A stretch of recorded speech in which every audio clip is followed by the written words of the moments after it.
하나님의 사랑이 우리에게 필요하고요. 그 사랑을 깨닫고 받은 우리는 계속 그 사랑을 전해야 됩니다. 그 사랑이 여러분을 통해서 흘러가야 합니다. 계속 사랑한다라고 고백하시고요. 또 눈을 보면서, 얼굴을 보면서 진심으로 사랑을 전달하는 사랑의 메신저들 되기를 예수님 축복합니다. 하나님께서 우리에게 오늘 주시는 말씀은 예레미야 14장 7절로 9절인데요. 다 같이 그 자리에서 일어나셔서 하나님 말씀 함께 읽고 아멘 하겠습니다. 예레미야 14장 7절로 9절입니다. 시작. 여호와여, 우리의 죄악이 우리에게 대하여 증언할지라도 주는 주의 이름을 위하여 일하소서. 우리의 타락함이 많으니이다. 우리가 주께 범죄하였나이다. 이스라엘의 소망이시오, 고난당한 때의 구원자이시오. 어찌하여 이 땅에서 거리워하는 자 같이 하룻밤을 유숙하는 나그네 같이 하시나이까. 어찌하여 놀란 자 같으시며 구원하지 못하는 용사 같으시니까. 여호와여, 주는 그래도 우리 가운데 계시고 우리는 주의 이름으로 일컬음을 받는 자이오니 우리를 버리지 마옵소서. 아멘. 아멘. 자리에 앉으시겠습니다. 우리는 지난 시간에 우리 시대와 세대 가운데 너무나 필요함에도 불구하고 신성한 방문하심이 없는 이유에 대해서 살펴보았습니다. 더 이상 하나님을 구하지 않고 하나님의 마음에 두기를 싫어하고 더 나아가 노골적으로 하나님을 대적하는 시대적인 상황을 나누었습니다. 또한 결국 그러한 시대를 살아가는 그 시대의 영향을 받은 우리, 교회 안에 있는 죄악들, 연약함들, 또 교회를 섬기는 목회자들 안에 있는 타협과 변질, 또 이러한 것들로 인하여서 하나님을 우리가 가로막고 있다라는 것을 살펴보았습니다. 더더욱 지난 한 주를 살면서 세상에서 들려오는 소식들을 들으면서 마음이 참 아팠습니다. 초등학교 교사의 죽음으로 인하여 이 교권 문제가 사회적인 이슈가 되어 지금 이 전국적으로 이 교사들의 분노가 들끓고 있죠. 묻지마 흉기 난동이 계속 여기저기에서 일어나고 있습니다. 우리가 어쩌다가 여기까지 오게 되었는가? 우리의 상황은, 우리의 현실은 이러합니다. 그렇다면 우리는 주의 백성들은 어떻게 해야 합니까? 오늘 이 부분에 대해서 함께 살펴보려고 합니다. 홀리 비지테이션 5번째 시간입니다. 제목을 다 같이 한번 읽어보겠습니다. 시작. 우리는 이 시대와 세대를 위해 어떻게 기도할 수 있는가? 이러한 제목으로 하나님의 말씀을 전하겠습니다. 미리 말씀드리자면 오늘은 5가지 대지로 이루어져 있습니다. 5가지 대지. 본론으로 바로 들어가겠습니다. 그렇다면 우리는 어디에서부터 어떻게 시작해야 하는가? 첫 번째 1번입니다. 함께 읽습니다. 시작. 주여, 제가 먼저 부흥을 경험하게 하옵소서. 아멘. 마태복음 7장 3절부터 5절까지를 읽어주세요. 어찌하여 형제의 눈 속에 있는 티는 보고 내 눈 속에 있는 들보는 깨닫지 못하느냐? 보라, 내 눈 속에 들보가 있는데 어찌하여 형제에게 말하기를 나로 내 눈 속에 있는 티를 빼게 하라 하겠느냐? 외식하는 자여, 먼저 내 눈 속에서 들보를 빼어라. 그 후에야 밝히 보고 형제의 눈 속에서 티를 빼리라. 아멘. 여러분, 가장 지난 금요일에도 나누었지만 우리에게 있는 가장 큰 문제, 가장 근본적인 문제, 가장 심각한 문제가 무엇인지 아십니까? 그것은 바로 내가 변화되지 않고 있다는 것입니다. 내가 변하지 않는 게 가장 큰 문제예요. 나와 하나님 사이를 가로막고 있는 나의 죄악, 나의 한계, 나의 연약함, 이것이 가장 심각하고 근본적인 문제라는 것입니다. 결론적으로 말씀드리자면, 만약 내가 바뀔 수 있다면, 다른 사람 아니에요, 옆에 있는 누가 아니에요, 아내, 남편, 자녀가 아닙니다. 내가 바뀔 수 있다라고 한다면 그것이 곧 문제 해결의 시작점입니다. 하나님께서 개입하셔야 합니다. 이제는 사람이 손쓸 수가 없어요. 하나님이 하셔야 되는데 하나님은요, 사람을 통해 일을 하십니다. 그래서 내가 먼저 변화되고 하나님께 붙들리면 이제 그때부터 하나님께서 변화된 나를 통하여서 일하기 시작하신다. 아멘. 그런데 육적인 사람이 누구입니까? 영이 깨어나지 못한 사람이에요. 그래서 예수님은요, 우둔한 자들이다 그래요. 우둔하다. 육신적인 눈은 떠 있어요. 시력은 좋아요. 잘 들어요. 건강합니다. 그런데 영적으로 깨어있지 못하여서 영적으로는 못 봐요. 못 들어요. 그래서 우둔하다라고 말씀하시는데요. 이러한 육적인 사람들은요, 자기 문제를 전혀 인식하지 못합니다. 하지만 다른 사람의 문제, 내가 속한 어떤 조직의 문제, 이 나라의 문제 너무나 잘 알아요. 시선이 그곳으로 향해 있어요. 그리고 그것을 바꾸어 보려고 노력합니다. 무엇보다 이러한 육적인 사람들 안에 내 문제를 인식하지 못하고 다른 문제에 주목할 때 우리에게 나타나는 한 가지 현상은요, 따라하세요. 분노. 그래서 이러한 분노는 어떻게 합니까? 돌을 들게 됩니다. 그리고 그 잘못한 사람을 향하여서 돌을 던지게 되어 있어요. 그런데 이것이 지금 집단적으로 일어나고 있습니다. 대한민국 계속 반복되고 있어요. 이슈마다 이것이 계속 집단적으로 반복해서 일어나고 있습니다. 제가 이전부터 계속 말씀드리지만 교회는 구별되어야 합니다. 그것은 하나님의 방식이 아닙니다. 하나님은요, 하나님 말씀을 통하여 하나님의 방법을 계시해 주셨어요. 하나님 백성들이 어떻게 해야 되는지, 그러한 문제 한복판에서 어떻게 그 문제를 해결해 가야 되는지, 하나님이 어떻게 그 문제 가운데 개입하시어 그 문제를 친히 해결하실 수 있도록 우리가 그 통로가 되어야 되는지에 대해서 말씀하셨지만, 오늘날의 교회와 성도들이 우둔하여서 영적으로 깨어있지 못하여 어떻게 해요? 분노의 돌을 같이 들어요. 우리의 영이 깨어나고요, 우리의 영 안이 열리면요, 가장 먼저 내 문제에 직면하게 됩니다. 내 안에 양심이 깨어나요. 내가 죄인이라는 것을 알게 됩니다. 탄식하게 돼요.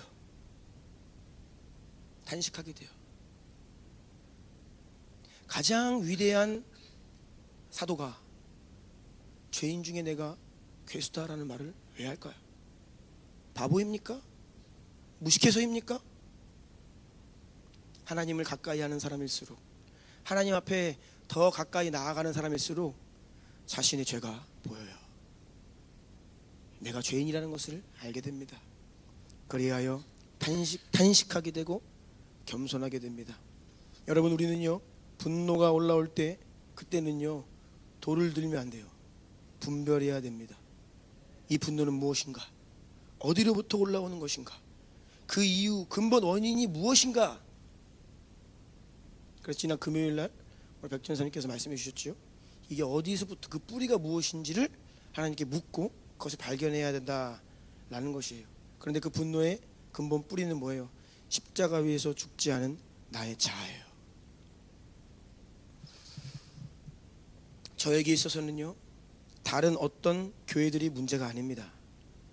한국교회 문제 아닙니다. 다른 어떤 아무개 목사가 문제가 아니에요. 제가 무능한 것이 문제이고 우리가 문제입니다.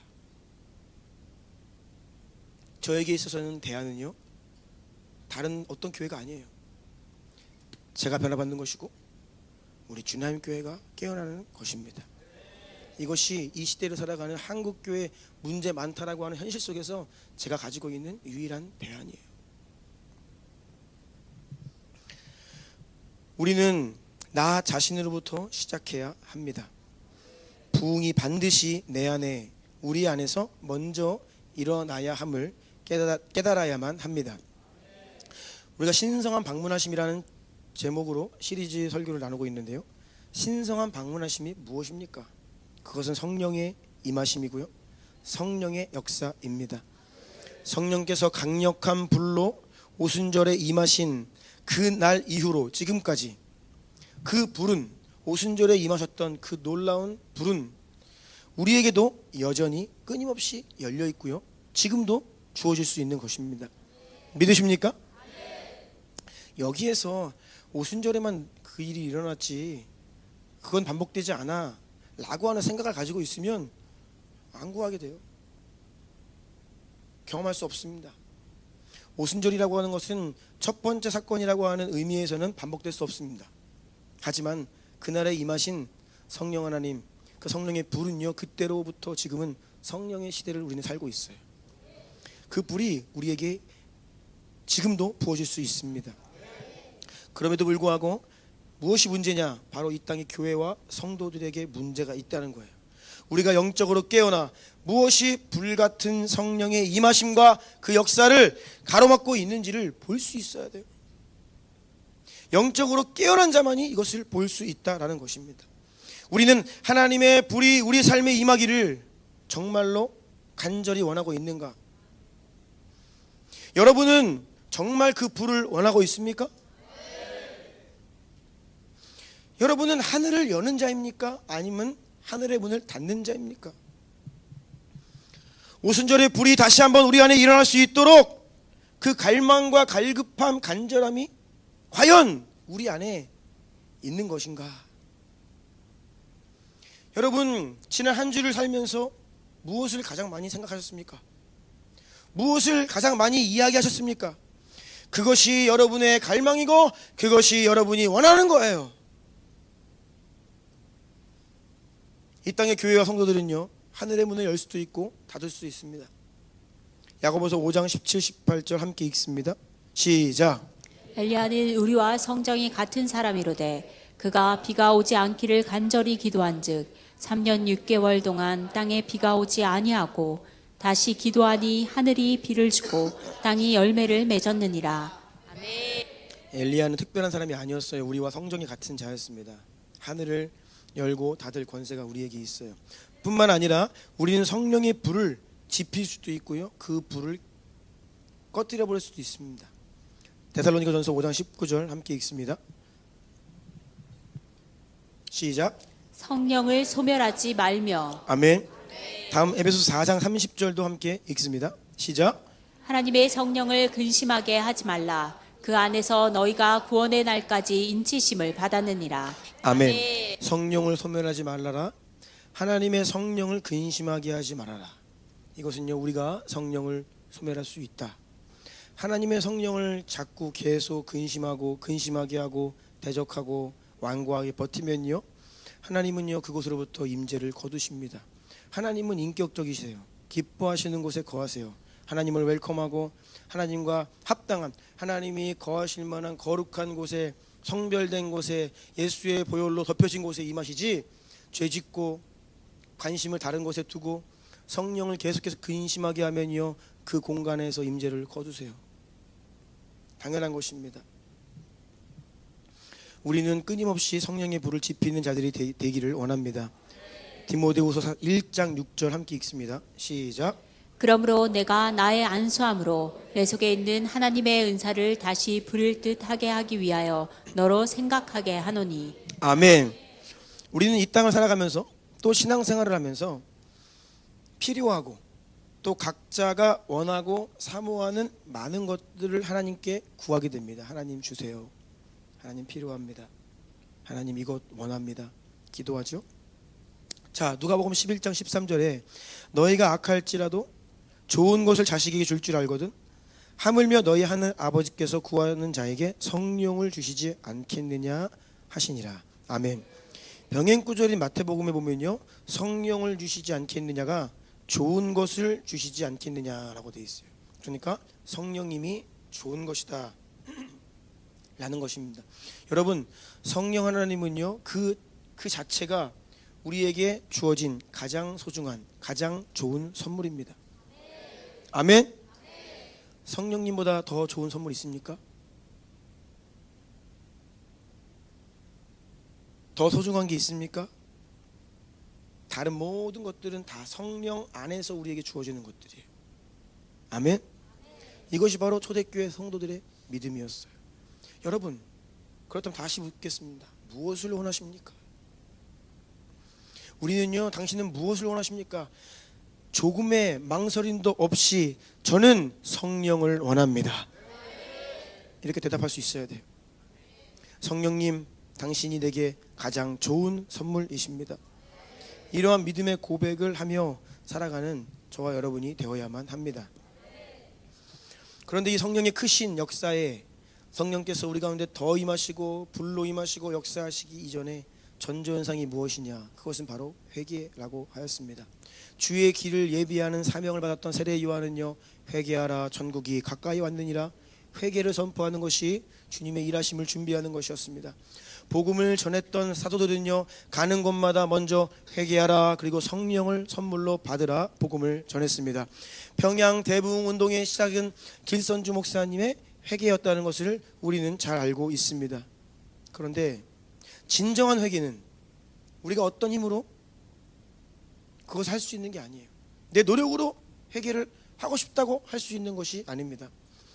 또한 진정한 회개란 어떤 특정한 죄에 대해서 하나님, 나 이거 잘못했어요, 어저께 그거 잘못했어요, 이거 회개 맞지만 진짜 회개는요, 단지 어떤 행위에 대해서 잘못했습니다라고 고백하는 것, 이것이 진정한 회개가 아닙니다. 진정한 회개는 보다 깊은 차원에서 일어나요. 진정한 회개는 보다 근본적으로 존재적인 울부짖음으로 일어납니다.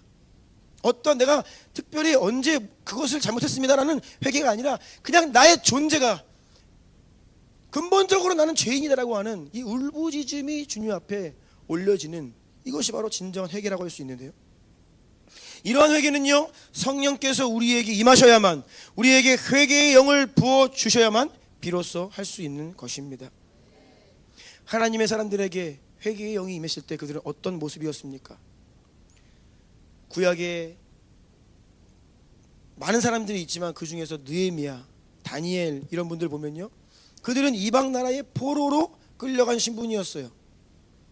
이스라엘이 끊임없이 범죄했습니다. 하나님이 선지자들 통하여서 경고하고 돌아오게 하고 계속 말씀하시고, 또 때로는 선한 왕들에게 기름 부으셔서 개혁을 하시고 주님께서 돌아오게 하셨는데 계속 끊임없이 하나님을 배역하고 배교하고 우상 숭배하고,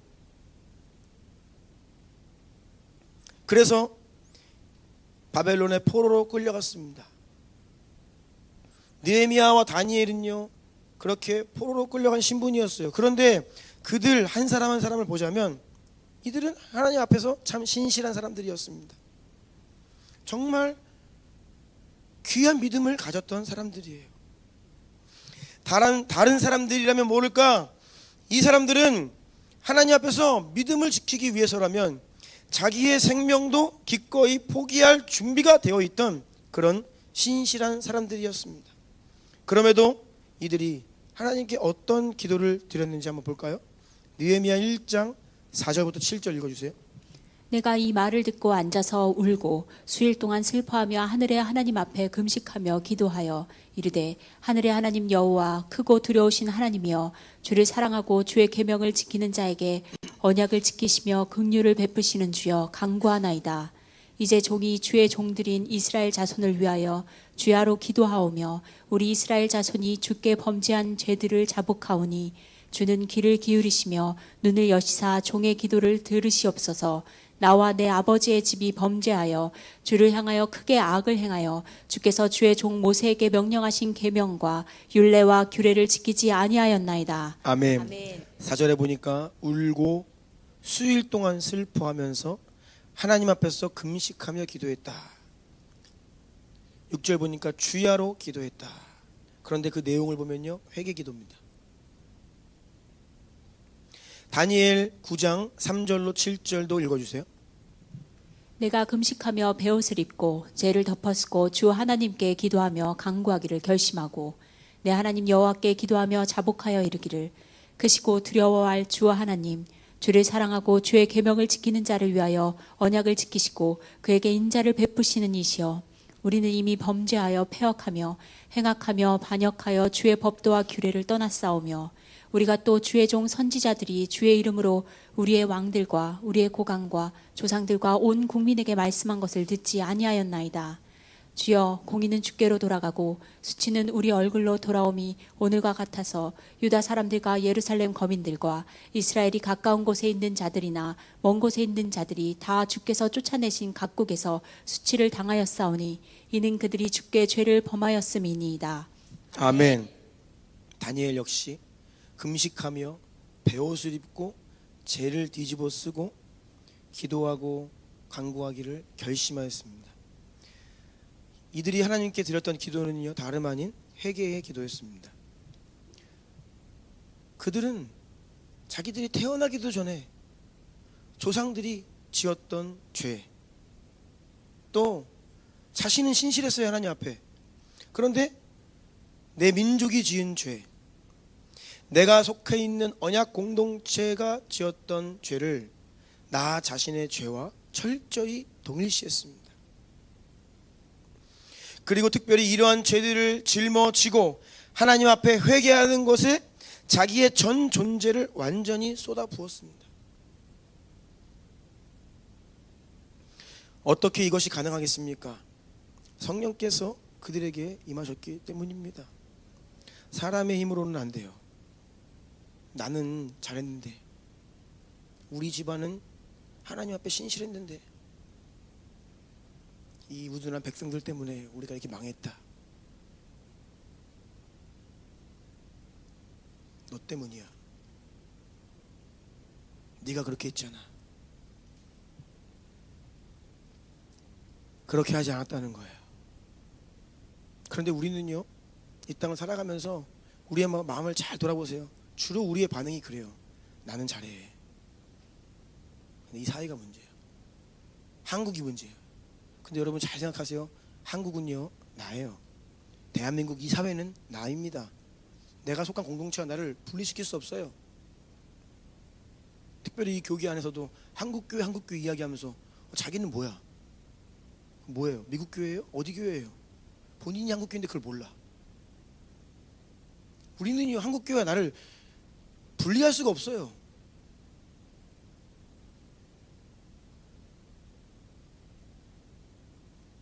성령께서 우리에게 임하셔야 합니다. 성령의 불이 우리 마음에 임해야 하고 회개의 영이 임해야 합니다. 통회, 자복의 영으로 임해야 합니다.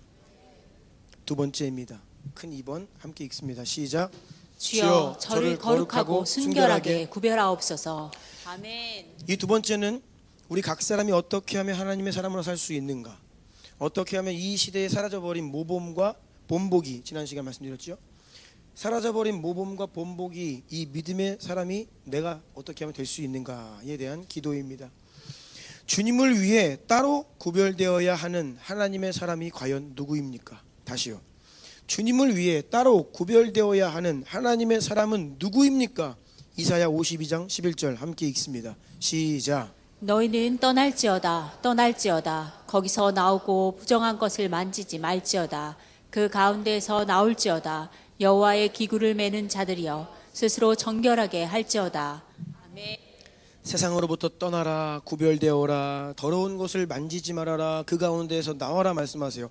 여호와의 기구를 매는 자들이요, 레위지파 제사장들만 언약궤를 맬 수 있었습니다. 그리고 레위지파 고앗 자손들만이 여호와의 성전 그 성막에 있는 기구들을 어깨에 메고 옮길 수 있었습니다. 하나님의 성막과 성소에서 하나님을 섬기는 자로 부름받은 레위지파 제사장들에게 하나님은 특별히 거룩을 말씀하고 계시는 거예요. 왜요? 그들은 거룩한 언약궤를 지고 가야 되기 때문에, 하나님을 성소에 들어가 하나님을 섬겨야 되는 자들이기 때문에 그들에게 거룩하게 구별되어라. 너희는 세상의 부정한 것으로부터 떠나라, 그것을 만지지 말아라, 그 가운데로부터 나오라 말씀하시는 거예요. 여러분, 하나님을 섬기는 자들은 자신을 거룩하게 구별해야 합니다. 아멘. 여러분, 그러면 각자에게 질문해 보세요. 여러분, 누구를 섬기고 있어요? 여러분, 하나님을 섬기는 자들입니까? 우리 안에 하나님을 섬기는 자로서 더 순결해지고 거룩해지기를 원하는 갈망이 있어야 합니다. 그런 간절함이 과연 우리에게 있느냐 하는 것이죠. 베드로전서 2장 9절 말씀 다 함께 선포합니다. 시작. 그러나 너희는 택하신 족속이요 왕같은 제사장들이요 거룩한 나라요 그의 소유가 된 백성이니 이는 너희를 어두운 데서 불러내어 그의 기이한 빛에 들어가게 하시니에 아름다운 덕을 선포하게 하려 하심이라. 아멘. 여러분, 구약 제사장 직분이 없어진 것이 아닙니다. 그게 없어졌다 생각해요. 속는 거예요. 모든 성도가 제사장이 된 것입니다. 이게 전혀 다른 문제예요. 자꾸 제사장 제도가 폐지됐다, 제사장이 없다, 그게 아니라고요. 우리를 왕 같은 제사장으로 다 부르신 거예요. 이제는 율법이 폐하신 것이 아닙니다. 율법은 복음으로 완성된 것입니다. 자꾸 지금은 신약 시대다, 은혜의 시대다 하면서 율법을 폐하고 이상하게 기준을 끌어내리려고 하는데 아닙니다, 여러분. 과거에는 율법에 매여 그것을 지키려고 노력했지만 지킬 수가 없었어요. 그런데 성령님이 오셨죠? 예수님이 십자가를 지셨습니다. 그러면 우리가 이제는 뭐 과거에는 율법 지키면서 힘들게 살았어야 되는데 이제는 자유롭게 살아도 되는 거예요? 이제는 좀 하고 싶은 대로 살면 되는 것입니까? 은혜의 시대는 그런 것이 아닙니다. 과거에 내 능력, 내 한계로 할 수 없었던 그것을 이루려고 예수님 십자가 지셨고 성령께서 우리에게 오신 거예요. 이제는 성령의 능력으로 이전에 못했던 것들이 가능케 된 것입니다. 이전보다 기준이 더 올라갔어요. 예수님께서 율법을 재해석하신 내용들을 보세요. 그 율법을 폐하시고 기준을 떨어뜨리지 않으세요. 단 한 번도 예수님은 그렇게 말씀하지 않으세요.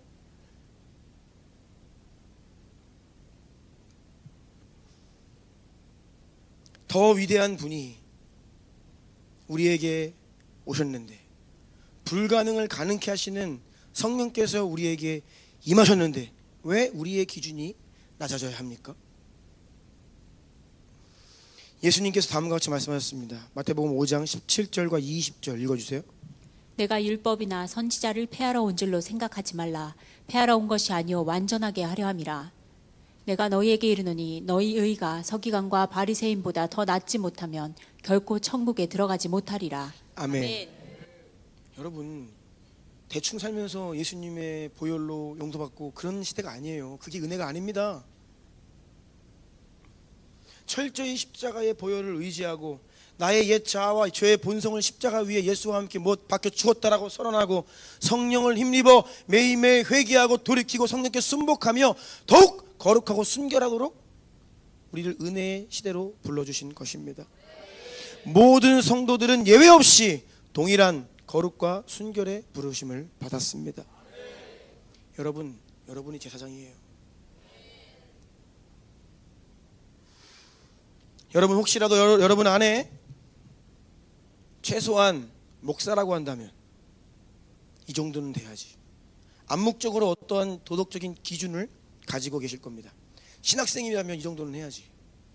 목사님이라면 이 정도는 해야지. 여러분 목회자에게 기대하는 그 기준을 동일하게 여러분 자신에게 적용하십시오. 이것이 오늘 우리가 살아가는 신약 시대입니다. 근데 우리 안에 이분법이 있어요. 기준이 달라. 목사님은 선교사님은 선교사님이 어떻게 그렇게 살 수 있어? 선교사님이 아니에요. 여러분 기준은 같아요. 고린도전서 3장 16절 17절 함께 읽습니다. 시작.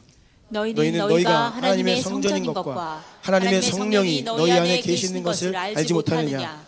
누구든지 하나님의 성전을 더럽히면 하나님이 그 사람을 멸하시리라. 하나님의 성전은 거룩하니 너희도 그러하니라. 아멘. 이어서 고린도후서 6장 16절부터 7장 1절까지도 읽겠습니다. 시작. 하나님의 성전과 우상이 어찌 일치가 되리요. 우리는 살아계신 하나님의 성전이라. 이와 같이 하나님께서 이르시되 내가 그들 가운데 거하며 두루 행하여 나는 그들의 하나님이 되고 그들은 나의 백성이 되리라. 그러므로 너희는 그들 중에서 나와서 따로 있고 부정한 것을 만지지 말라. 내가 너희를 영접하여 너희에게 아버지가 되고 너희는 내게 자녀가 되리라. 전능하신 주의 말씀이니라 하셨느니라. 그런즉 사랑하는 자들아, 이 약속을 가진 우리는 하나님을 두려워하는 가운데서 거룩함을 온전히 이루어 육과 영의 온갖 더러운 것에서 자신을 깨끗하게 하자. 아멘. 아멘. 요한일서 3장 3절. 주를 향하여 이 소망을 가진 자마다 그의 깨끗하심과 같이 자기를 깨끗하게 하느니라. 우리의 기준은 예수님이세요. 아멘이십니까? 그분의 거룩하고 깨끗하심과 같이 자기를 깨끗하게 하는 자들이 바로 그리스도인입니다. 큰 3번입니다. 함께 읽을까요? 시작. 주여, 주는 주의 이름을 위하여 일하소서. 아멘. 이 세 번째 특별한 기도는 신성한 방문하심의 때를 구하는 가장 본질적이면서 가장 중요한 기도입니다. 이 3번이 제일 중요해요. 지난주에 살펴본 바대로 오늘날 이 시대는요, 어떻게 보면 하나님이 임하실 수 없는 필연적 조건들로 가득합니다. 하지만 그럼에도 불구하고 죄악이 너무나 가득한 이 시대를 살아가는 우리들, 타락함이 심히 많은 세대들인 우리, 다른 세대가 아니라 우리가 그런 세대예요. 어떻게 신성한 방문하심을 위해 기도할 수 있겠느냐 하는 것이죠. 이 죄악 가운데, 이 죄악된 세대를 살아가는 우리가 어떻게 기도할 수 있겠느냐 하는 것입니다. 사람들은 전혀 회개에 관심이 없어 보이고 이 세상에는 전혀 소망이 보이지 않고 그런 시간을 살아가는 우리에게 무엇이 해결책이 되겠느냐. 오늘 본문 7절입니다. 예레미야 14장 7절 함께 읽습니다. 시작. 여호와여, 우리의 죄악이 우리에게 대하여 증언할지라도 주는 주의 이름을 위하여 일하소서. 우리의 타락함이 많으니이다. 우리가 주께 범죄하였나이다. 아멘. 우리가 할 수 있는 기도는요, 우리의 죄악과 우리의 현실을 있는 그대로 주님께 말씀드릴 수밖에 없어요. 하나님 말씀입니다. 우리가 범죄했습니다. 주님을 떠났습니다. 우리는 멸망받아 마땅한 죄인들입니다. 네, 주님, 우리의 타락함이 심히 많습니다. 우리가 주께 범죄하였습니다. 하지만 주여, 죄악이 우리에 대하여 증언할지라도, 우리가 지은 죄악들이요, 우리를 죄인이라고 증언하는 거예요. 그러할지라도 주는 주의 이름을 위하여 일하소서. 주는 주의 이름을 위하여 일하소서. 바로 이것이 예레미야가 주님께 드렸던 기도입니다. 이사야 선지자가 살았던 시대도 영적으로 황폐했던 시대였습니다. 그때 하나님께서 이사야에게 하신 말씀을 주목하기 원합니다. 이사야 48장 8절 읽어주세요.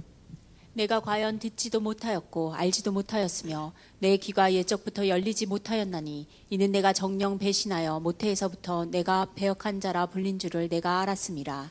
하나님께서 이 세대에 대해서 말씀하셨던 거예요. 모태에서부터 넌 배역한 자였다. 완전히 소망 없는 자다. 너는 나를 배신한 자들이다. 이것이 이사야 시대의 백성들의 상태였습니다. 이사야가 뭘 어떻게 할 수 있을까요? 이사야 48장 9절입니다. 함께 읽을까요? 시작. 내 이름을 위하여 내가 노하기를 더디할 것이며 내 영광을 위하여 내가 참고 너를 멸절하지 아니하리라. 아멘. 하나님께서 하시는 말씀이에요. 내가 내 이름을 위하여 노하기를 더디하고 내 영광을 위하여 내가 참고 너를 멸절하지 아니하리라. 11절입니다. 나는 나를 위하여 두 번 연달아 강조하세요. 이를 이룰 것이라. 어찌 내 이름을 욕되게 하리요 내 영광을 다른 자에게 주지 아니하리라. 아멘. 하나님께서 말씀하세요. 내가 내 이름을 위하여 내 영광을 위하여 나는 나를 위하여 일하겠다. 이것이 바로 모든 소망이 끊어진, 모든 회생 가능성이 차단된 그러한 우리의 현실 속에서 우리가 마지막으로 붙을 수 있는, 하지만 유일하고도 절대적인 하나님의 방법입니다. 유일하고도 절대적인 마지막으로 남은 하나님의 방법입니다. 한국교회의 현실과 미래를 예견하는 책들을 보면요, 저는 참 그런 책들을 보기가 싫어요. 결론이 뻔해요. 소망 없다는 거예요. 이렇게 가다가는 망한다는 거예요. 통계가 그걸 이야기하고 있어요. 하지만 말미에 잠깐 한 줄 늘 예외를 둡니다. 하지만 하나님의 강권적인 역사가 있다면, 하나님의 특별한 계획하심이, 개입하심이 있다면, 우리의 예상은 이렇지만 다른 결과가 있을지 모른다. 이래요.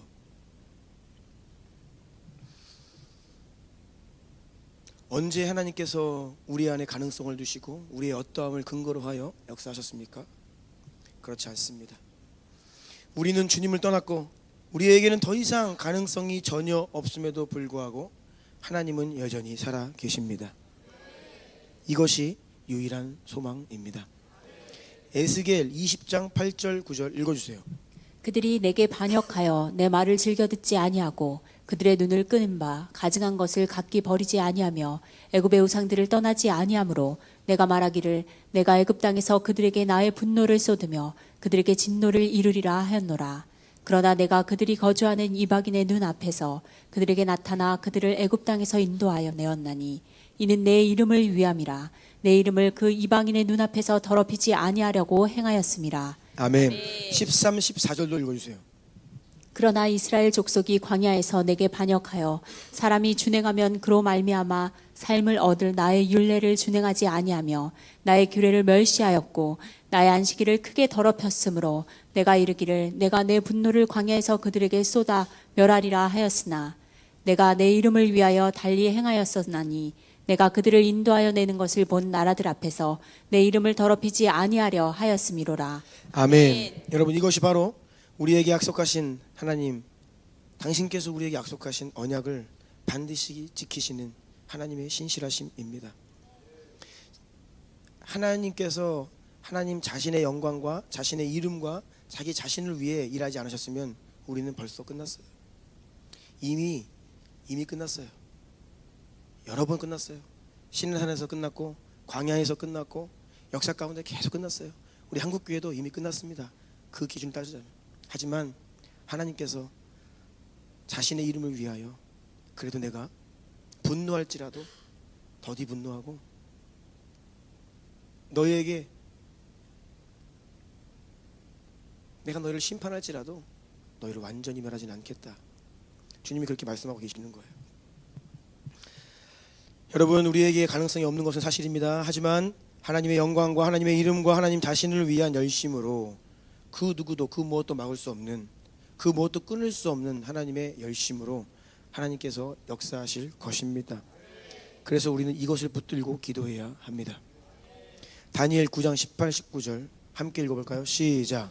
나의 하나님이여 귀를 기울여 들으시며 눈을 떠서 우리의 황폐한 상황과 주의 이름으로 일컫는 성을 보옵소서.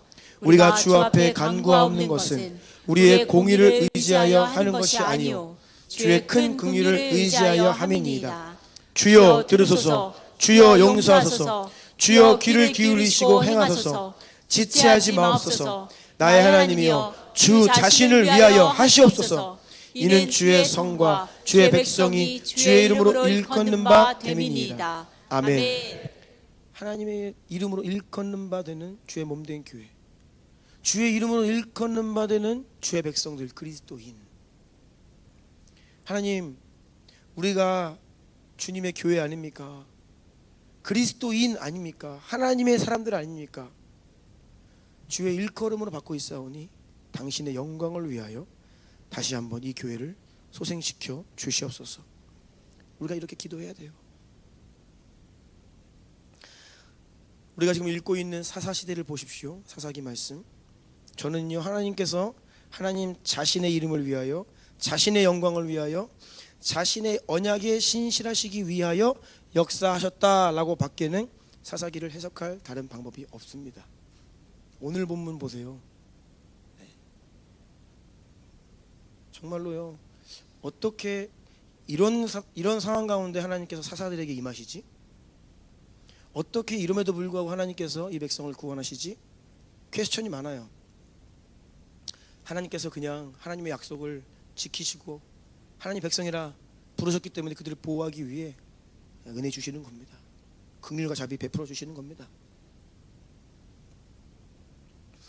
그런데 오늘 우리가 함께 읽은 예레미야 본문 말씀 보면요, 아주 독특한 표현이 나옵니다. 8절 볼까요? 함께 읽어보겠습니다. 시작. 이스라엘의 소망이시오 고난당한 때의 구원자시여 어찌하여 이 땅에서 거류하는 자같이 하룻밤을 유숙하는 나그네같이 하시나이까. 자, 어찌하여 이 땅에 거류하는 자같이 하룻밤을 유숙하는 나그네같이 하시나이까. 이게 어떤 의미입니까? 거류하다, 잠시 체류하고 떠난다, 그 말입니다. 하나님 왜 거류하는 자처럼 하룻밤을 유숙하는 나그네처럼 행동하십니까? 라는 의미입니다. 이것은요, 우리의 상태를 반영하는 말씀입니다. 우리가 예배 자리에 나옵니다. 주님을 초청합니다. 예수의 보혈을 선포하고 주의 보혈을 덮으시고 주여 우리에게 임하여 주십시오.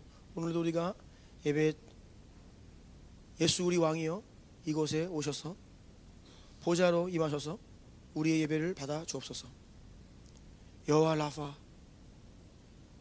엘로힘 샤다이 아도나이 우리에게 임하소서. 우리가 주님의 임재를 갈망해요.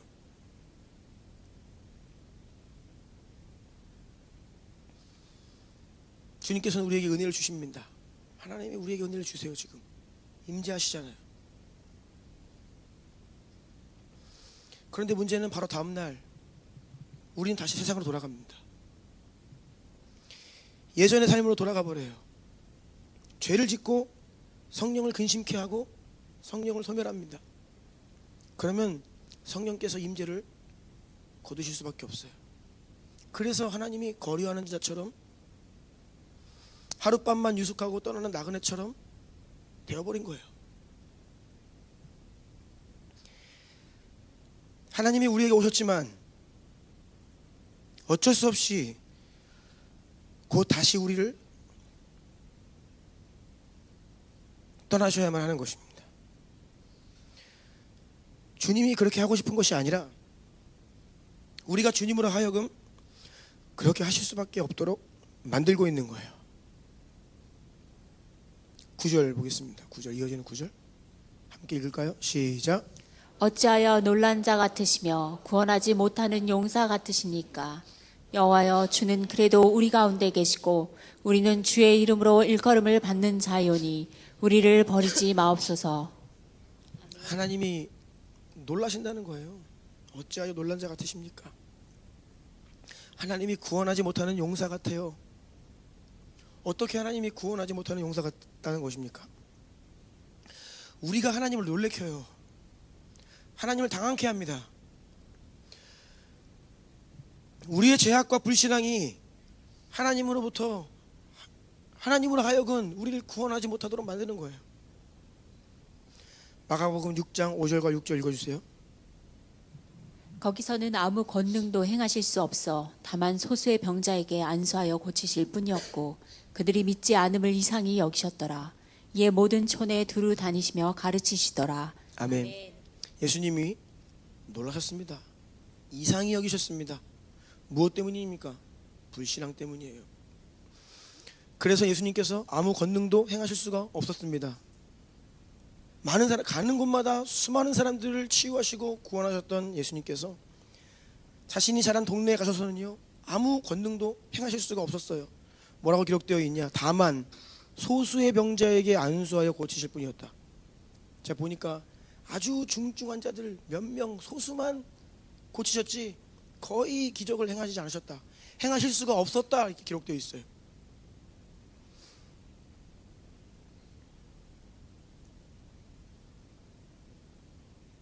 우리의 모습 아닙니까? 초대교회에 기록되어 있는 하나님의 역사는 현저하고 놀랍고 풍성한데 우리에게 일어나는 기적은 소수의 병자만 고침을 받고 있는. 왜요? 우리의 믿음 없음 때문입니다. 우리의 죄악이 하나님으로부터 하여금 우리 가운데 역사하실 수 없도록 만들고 있는 것이에요. 그런 우리를 보면서 주님은 놀라고 계세요. 우리의 믿음 없음을 보면서 주님은 이상히 여기고 계세요. 너희가 어떻게 그러한 은혜를 받고도 다시 금방 그렇게 세상으로 돌아갈 수가 있느냐? 너희가 어떻게 나의 은혜를 경험하고서도 어찌 그렇게 낙심의 동굴로 그렇게 빨리 다시 들어갈 수가 있느냐? 어찌하여 내가 한국교회 가운데 얼마나 큰 기적과 불같은 능력으로 역사했는데 너희는 어떻게 그렇게 빨리 나를 잊고 세상으로 돌아갈 수가 있느냐? 하나님이 놀라고 계세요. 이사야 5장 2절과 4절 읽어주세요. 땅을 파서 돌을 제하고 극상품 포도나무를 심었도다. 그 중에 망대를 세웠고 또 그 안에 술틀을 팠도다. 좋은 포도 맺기를 바랐더니 들포도를 맺었도다. 내가 내 포도원을 위하여 행한 것 외에 무엇을 더 할 것이 있으랴. 내가 좋은 포도 맺기를 기다렸거늘 들포도를 맺음은 어찌 됨인고. 주님이 계속 놀라고 계시는 거예요.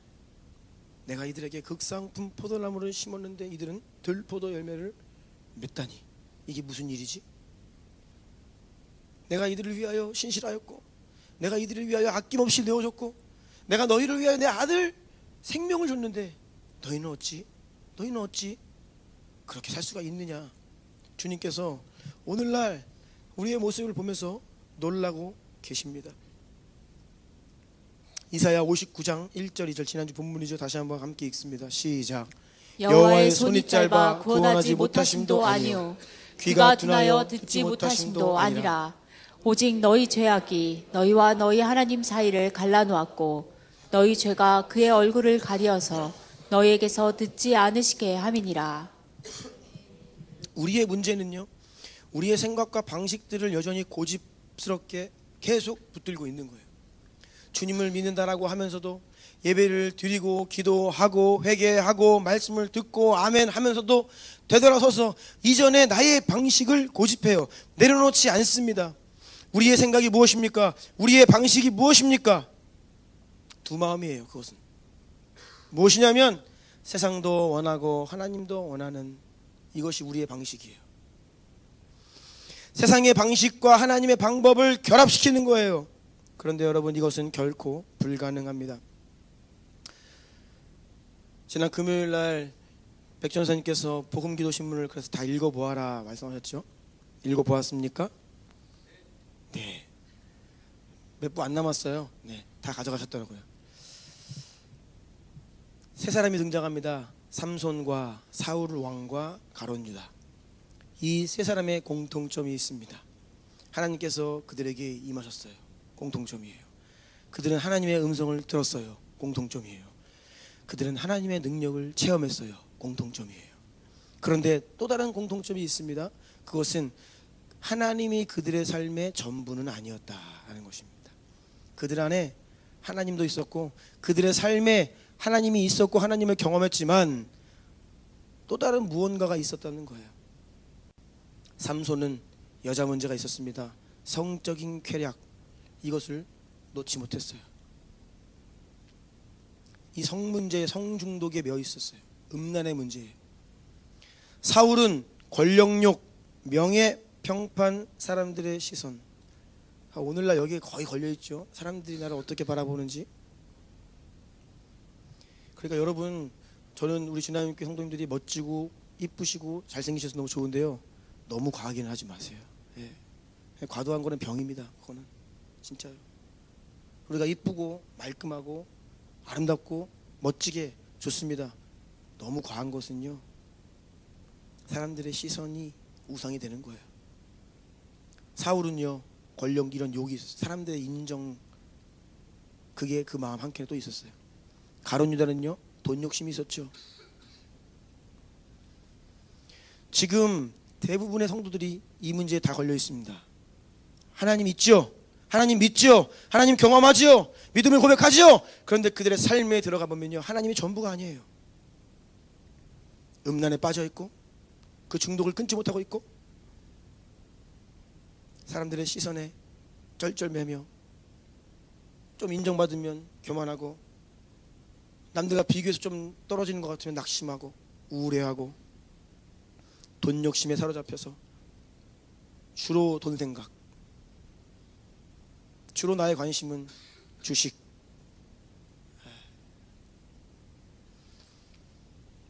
여러분, 전부가 안 되면 절대도 안 된다. 이게 이렇게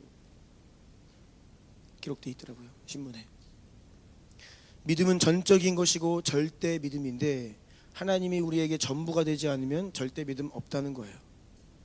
사랑하는 또 다른 무언가가 있으면, 내가 의지하는 또 다른 세상의 것이 있다라고 한다면 이것이 바로 우리의 문제인 거예요. 여러분, 우리는 세상과 분리되어야 합니다. 절대적으로 하나님의 말씀만을 따르는 세상과 전혀 다른 새로운 생각, 새로운 삶의 방식이 필요합니다.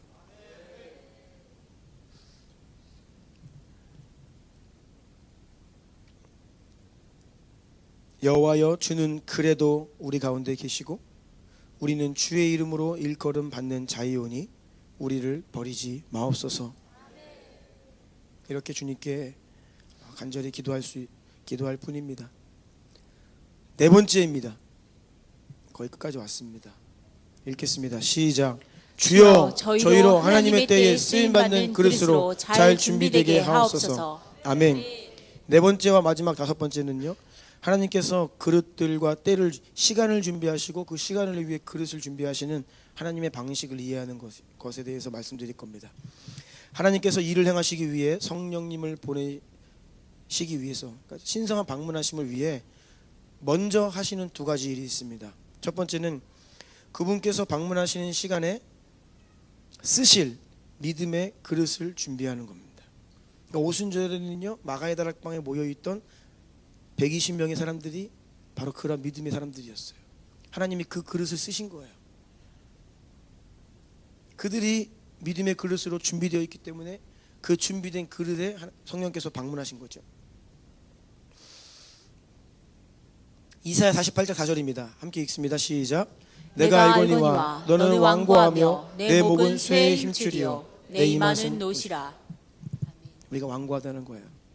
그렇다면 주님은 이러한 우리를 어떻게 하셔야 합니까? 주님은요, 우리가 완고하기 때문에 연단하기로 작정을 하십니다. 왜요? 우리를 준비시켜야 되기 때문에. 우리의 완고함을 제거하시고 쓰임받을 준비를 하도록 고난의 풀무불 속에 넣으십니다. 마지막 때의 고난은요, 여기에 깊이 연합이 되어 있습니다. 하나님이 결국 일을 행하시기 위해 우리의 힘으로 준비 못해요. 우리가 완고해요. 두 마음을 품고 있어요. 그래서 하나님은요, 이 고난의 풀무불 속에 성도들을 넣으시는 거예요. 이사야 48장 10절입니다. 보라, 내가 너를 연단하였으나 은처럼 하지 아니하고 너를 고난의 풀무불에서 택하였노라.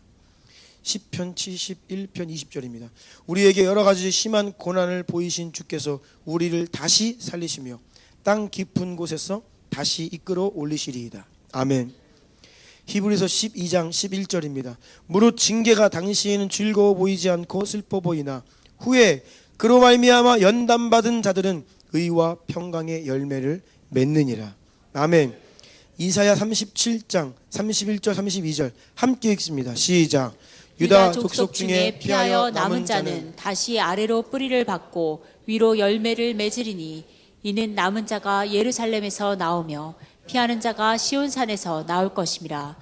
만군의 여호와의 열심히 이를 이루시리이다. 아멘. 나라를 잃고 성전이 무너지고 예루살렘 성이 무너지고 이방의 포로로 끌려가서요, 그런 극심한 고통의 고난의 시간을 지난 이후에 다시 하나님의 열심히 하나님 백성들을 회복시켜 일하시겠다라는 약속입니다.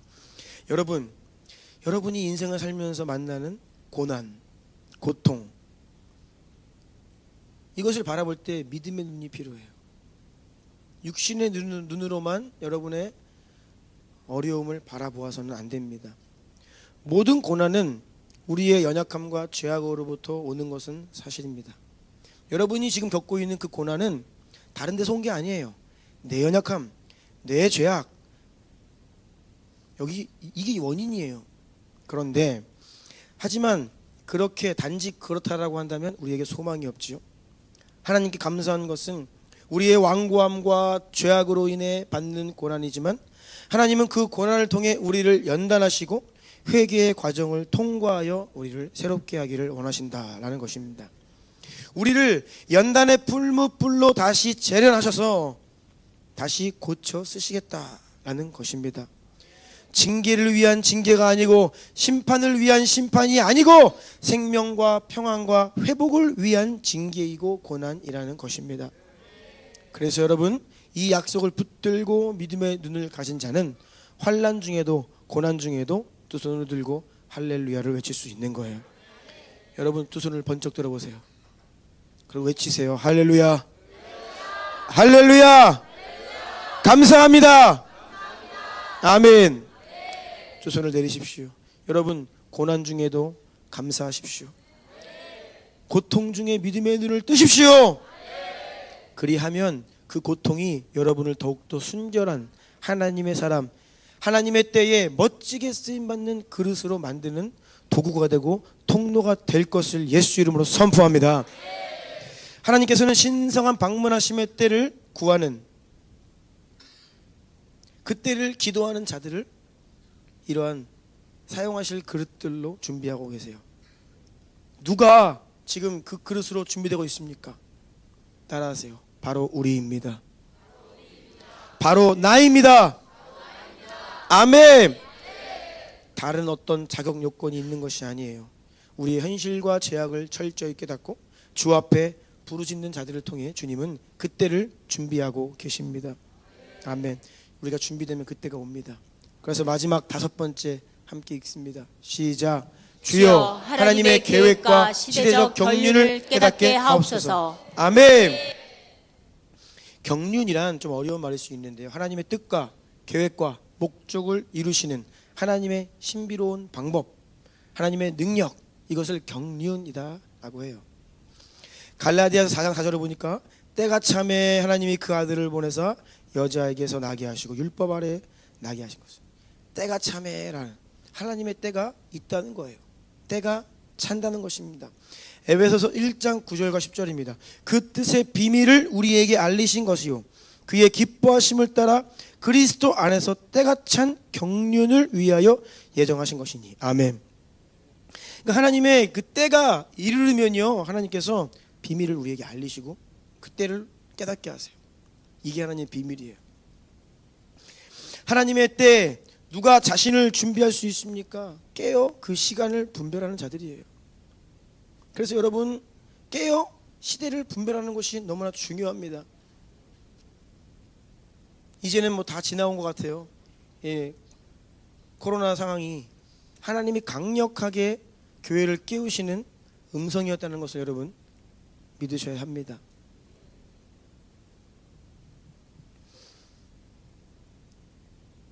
시간을 분별하는 자가 자신을 준비할 수 있습니다. 하나님의 때가 오고 있음을 믿는 자들이 자신을 준비합니다. 저는 지금 정말로 때가 찼다 더더욱 느낍니다. 여러분은 안 그러십니까? 지구가 사용 한계가 거의 끝까지 왔어요. 이제 지구가 이제 못 버텨요. 여러분 지금 이 복도 밖에만 나가보세요. 이게 우리가 경험하지 못한 날씨입니다. 온난화 그거는 아니라는 거예요. 들끓는다라는 말 표현을 하잖아요. 더 이상 이 지구가 하나님께서 창조하신 이 지구가 인간의 죄악과 탐욕을 받아낼 용량이 없어요. 꽉 찼어요. 지금 마지막 때인 것입니다. 꽉 찼어요. 앞으로 큰 재앙이 옵니다. 기후 재앙이 옵니다. 재난이 옵니다. 여러분 주님께서 말씀하시고 경고하시는 마지막 때는 혼돈의 때입니다. 한 번도 경험치 못한 일들을 경험하는 것이 마지막 때입니다. 더 큰 전염병이 옵니다. 그리고요 교회와 성도들을 향하여 더 강력한 컨트롤 들어옵니다.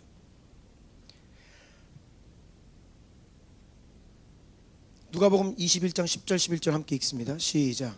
또 이르시되 민족이 민족을 나라가 나라를 대적하여 일어나겠고 곳곳에 큰 지진과 기근과 전염병이 있겠고 또 무서운 일과 하늘로부터 큰 징조들이 있으리라. 아멘. 여러분 주님은 그렇게 말씀하고 계시는데 조금 나아질 거야? 안 나아져요. 더 나빠집니다. 지금 이제는요 들어왔어요. 더 나빠져요. 더 혼란스러워져요. 경제 안정 안 됩니다. 경제 더 무너집니다. 여러분이 지금 붙잡고 있는 그거 어느 날 순간 무너질 수 있어요. 그거 소망으로 삼고 살아가면요 끝장납니다. 그 인생. 마태복음 24장 12절 13절 불법이 성함으로 많은 사람의 사랑이 식어지리라. 그러나 끝까지 견디는 자는 구원을 얻으리라. 아멘. 불법이 성한다. 여러분 지금 우리나라에서 일어나고 있는 이런 사건 사고들 안 좋아져요. 더 흉악한 일들이 여기저기에서 곳곳에서 더 창궐하게 됩니다. 마지막 때에는요 좋아지는 시대가 아니에요. 견뎌야 되는 세상이에요. 믿음을 가지고 버텨야 되는 세상이에요. 인내가 필요해요. 좋아지지 않습니다. 지금까지는요 신앙생활하기 참 좋았습니다. 편안했어요. 조금 의지를 가지고 하면 됐습니다. 근데 앞으로는 아닙니다. 사생결단하지 않으면, 내 삶을 내려놓지 않으면, 생명을 포기하지 않으면 믿음 생활할 수 없는 시대로 들어왔어요. 이미. 여러분 깨어나시기를 축복합니다. 계시록의 7인을 보세요. 거기 보면 막 말들이 등장해요. 색깔 말들이 등장하는 다 그 의미가 있어요. 붉은 말 전쟁입니다. 검은 말 기근이에요. 지금 기근이요. 이게 들끓는 것이 온도가 올라가고 이제는 막 땅이 메마르고요. 청황색 말 질병입니다. 전염병입니다, 여러분. 그리고 뭐가 오는지 아십니까? 박해와 순교가 옵니다. 그리고 큰 지진과 천재지변이 옵니다. 이것을 주님께서는 계속 말씀하고 계셨어요. 여러분 깨어나셔야 돼요. 이 땅에서 우리가 이전처럼 평안하게 그냥 하고 싶고 다 하면서 사는 그런 시대가 아니에요. 세상에 죄악이 가득 찼어요. 그래서 이 마지막 때를 분별하는 여러 가지 기준들이 있다라고 했죠. 특별히 그 중에 한 가지가 죄악이에요. 죄악. 바벨탑이 높아지면요 끝까지 온 거예요. 사람들의 세상이 이 세상에 죄악이 이 세상에 가득하면요 심판의 때가 오고 있는 것입니다. 여러분 마지막 때입니다. 깨어 하나님의 때를 분별하시고 자신을 준비하시기 바랍니다. 나의 것을 내려놓으십시오. 여러분의 삶도 주님 앞에 내려놓으십시오. 죽기를 각오하는 진짜 믿음을 달라고 주님께 부르짖어야 합니다. 그게 안 되니까 인생에 어려움이 오는 거예요. 자발적으로 안 돼요, 이게 우리가. 그러니까 하나님이 이런 저런 어려움을 허락하시는 거예요. 그래서 하나님만 붙들도록, 아 이것이 별거 아니고 내가 이게 전부인 줄 알았는데 잠깐 있다 없어져 버리는 거구나. 건강도요 순간이면 날아갈 수 있습니다. 재정도요 순간 사라질 수 있습니다. 오늘이라도 하나님 앞에 설 준비를 하면서 살아야 돼요. 말씀을 마무리하려고 합니다. 예배팀 좀 나와주시고요.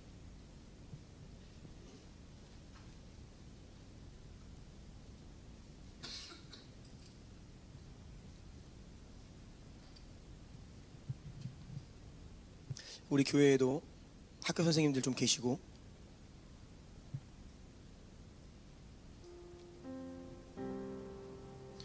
뭐 이미 그동안 쉬쉬했지만 이미 골마 터진 거예요. 그게 다 드러나고 있는 거예요. 사람들 안에 이 분노가 가득 차 있어요. 만약 우리나라도 총만 이렇게 손에 들려지면요 미국보다 더한 그런 일들이 여기저기에서 일어났을 겁니다. 여러분 이때에 우리가 하나님의 사람으로 어떻게 해야 되는가? 그게 단지 세상의 문제입니까? 그게 단지 좀 돈 많고 좀 권세 부리고 갑질하는 그런 일부 사람들의 문제입니까?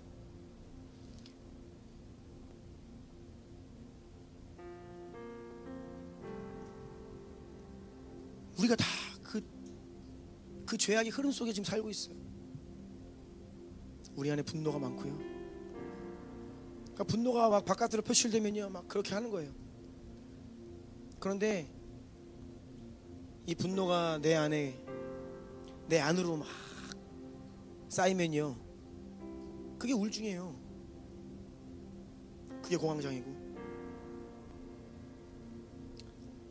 성도들 안에도 이 문제가 얼마나 많습니까? 이게 우리 현실 아닙니까?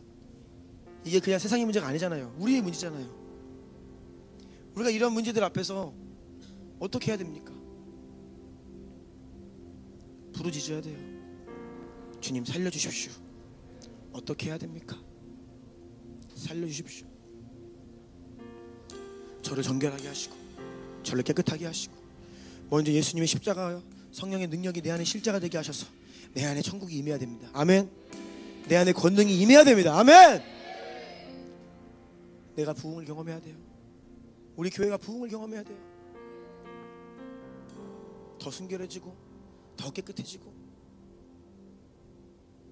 그렇게 해서 여러분이 지금 세상으로 하나님께서 파송해 주셨어요. 직장으로 학교로 이 지역에 많은 관계들을 파송받았습니다. 그 가운데에서 유리 방황하고 신음하고 아파하고 깨어지고 찢어지고 고통하는 수많은 사람들을 우리가 그들에게 복음을 증언하고 그들을 건져내야 돼요. 주님 나라로 하나님의 나라로.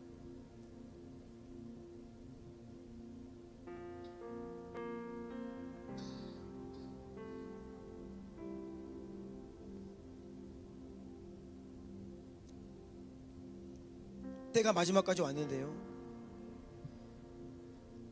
우리의 현실이, 교회의 현실이, 성도들의 현실이 너무나 연약해요. 주님은 선교 완성을 이루시고 다시 오신다고 하셨는데, 이 선교 현장을 깊이 들어가 보면요, 이게 아직도 멀었어요. 제가 믿는 것은요, 하나님께서 임하셔서 인간이 오랜 시간 동안에 할 수 없는 그 일들을 주님께서 빠른 시간에 단번에 하실 거예요. 이것이 마지막 때에 일어나는 주의 백성들, 모든 민족 교회들 가운데 일어나는 큰 부흥이에요. 오해는 하지 마시라고 했어요. 다수가 구원받는다, 그거 아닙니다. 언제나 십자가의 길은 소수예요. 구원의 길은 좁은 길입니다.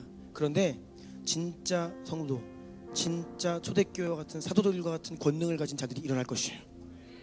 그러면요, 우리 눈에 보이는 불가능한 일들이 빠른 시간 안에 이 마지막 때에 재편되고 주님의 뜻이 이루어지고 예수님께서 다시 이 땅에 오실 거예요. 그것을 믿음의 눈으로 바라보아야 합니다. 만약 우리에게 부흥이 일어나지 않는다면 소망 없습니다. 만약 성령께서 다시 한번 우리에게 신성한 방문하심을 허락하지 않으신다면 우리에게는 소망 없습니다. 무슨 재주로 이 세상을 살 것입니까? 무슨 능력으로 선교 완성을 이룰 거예요? 어떤 능력으로 주님의 다시 오시기를 예배할 겁니까? 우리는요, 안 돼요. 성령님이 오셔야 합니다. 부흥이 우리 민족 가운데 다시 한번 일어나야 합니다. 그때를 준비하는 거예요. 우리가 눈을 감아보세요. 큰 부흥이 여러분 한 사람을 통해 오는 거예요.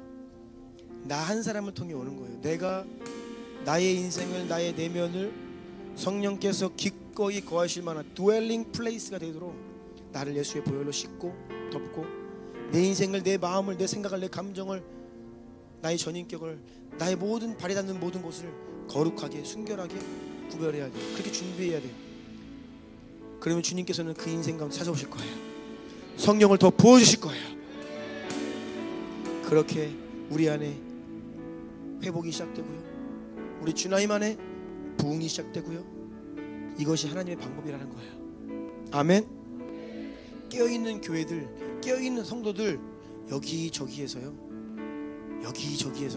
성령께서 전 지구적으로 때가 되면요, 준비된 공동체, 준비된 사람들을 통해 성령을 부어주기 시작하실 것입니다. 여러분, 그때가 되면 놀라울 거예요.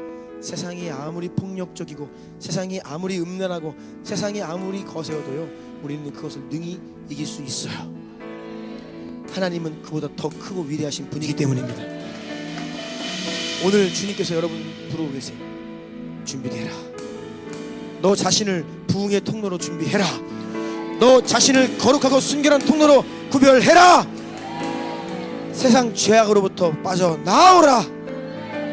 모든 죄와 어두움으로부터 빠져나오라. 우리가 주님께 기도하기를 원합니다. 주님, 우리의 죄가 심히 많습니다. 우리가 주님을 떠났습니다. 우리가 패역합니다. 우리는 패역한 자들입니다. 하지만 주여, 주의 일을, 주님의 이름을 위하여, 주님의 영광을 위하여 주님, 당신의 일을 행하여 주시옵소서. 우리에게 다시 한번 부흥케 하시고, 우리에게 신성한 방문하심의 때를 속히 허락하여 주시오. 이 시대를 감당하고 능히 이기게 하여 주십시오. 주의 다시 오실 길을 예비하게 하여 주십시오. 우리 이러한 마음으로 두 손을 들고 주의 이름 세 번 부르고 기도합시다. 주여! 주여!